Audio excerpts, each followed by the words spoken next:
Hello everybody and welcome back. Today on how I use texture on an intentional camera movement image to create an even more impressionist effect. This is one ICM, so the whole background is one ICM image moving very, very slowly, which I'm going to be sharing with you next week, how I managed to move this slowly with so much control.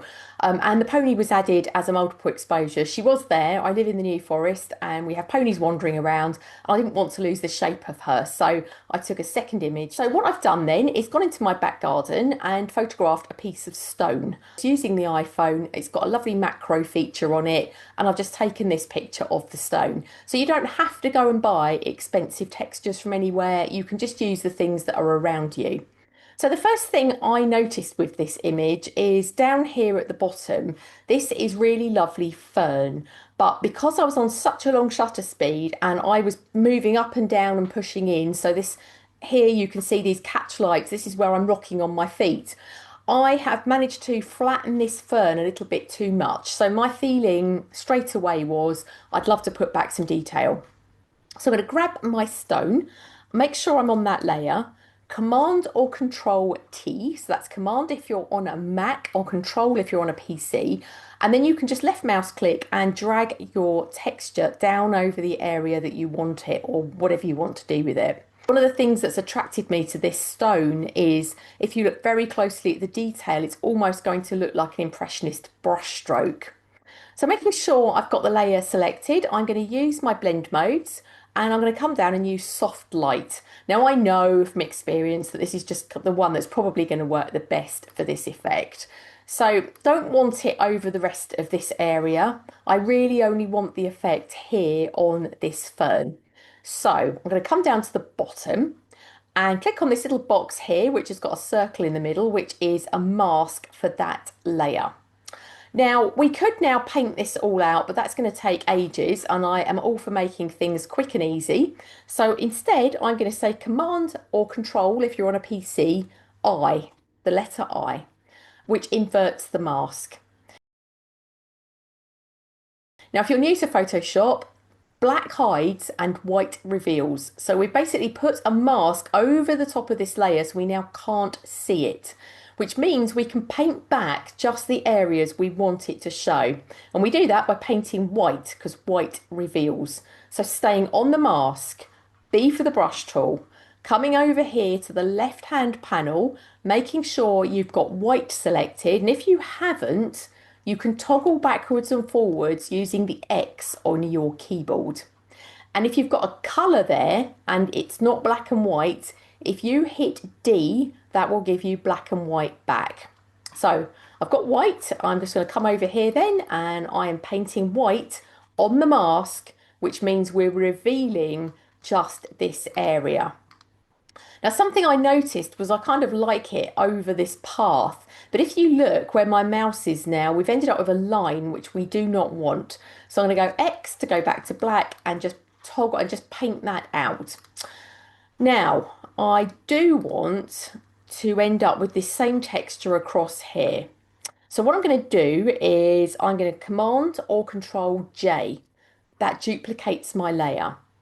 And in a way, I kind of like this stronger effect. Maybe not quite so strong, or you might want to explore a different blend mode just to see what you get. But I'm going to leave it on soft light and drop the opacity down just because that's giving us a slightly stronger effect than just the one layer. And then I'm going to Command or Control J again. Delete the mask because we don't know where we're going to want it. So let's move it into position first with Command or Control T and just drag this across so we've got it over this other half of the image. Now, one thing I'm then noticing is I'm really liking how it's affecting this tree. Let me turn it off and turn it on. Look at the texture it's popping on that tree. I really like that. Maybe not, I don't want it over the pony, I don't think. So you have to kind of look around the whole thing and make a decision, turning it on and off, looking around the whole image to decide what's working and what's not. So having done that, I'm going to grab myself another mask, Command or Control I, Grabbing the brush, making sure we've got white selected again, and then once again, just painting where we want this to show through. And if you notice at the top, I've got my brush flow pulled down to 60% because if you go full bore, just pushing through 100%, it comes too strong and it's blotchy and it won't look right. So if you've just pulled it down a little bit, you can get a better effect. So let's just turn that off, turn it back on, and just look at the tree here. I really like what it's done to the tree. So that's kind of nice, liking that. And on second thoughts, I think maybe this is a bit too strong now. And you do that when you come back later, you look and think, oh, maybe not. So I'm going to turn this texture off completely and delete it below. So we've then got one on the left-hand side, which is covering this bit of path here. And we've got one on the right, which is working on our fern and our tiny bit of path there. Now, of course, don't forget, if you think that's too light, you could always now come in and use a levels adjustment and clip it just to this layer. So it's clipped now to the layer at the bottom, and then you can just change the light. So I'm pulling my darks, looking and thinking, how do I want this to be affected? Do I want it to be really light? Did I want it to appear more textury? And of course, texture in the real world is created by shadow and light. If you look at a bark on a tree on a lovely morning when the sun's coming up, in the golden hour, the shape and form, the texture is much stronger than it will be in the flat, bright white light of the midday sun. So playing with your darks and your lights will change your texture. So I don't like now the way it's coming up this tree. So I'm just going to come down here, making sure I'm on my right layer, which I nearly wasn't, and just paint out what I don't want.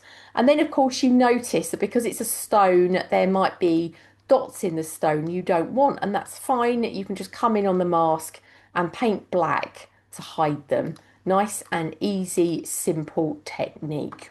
So I will leave that there today. We'll come back to texture again soon because texture is used across so many different areas of creating photographic art.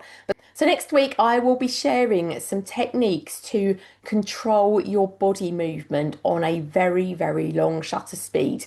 So whether you're creating camera movement or you're trying to stay steady to create a long exposure without a tripod, I'll be sharing that technique with you next week. So I look forward to seeing you then. Thanks for being here. Bye, everybody.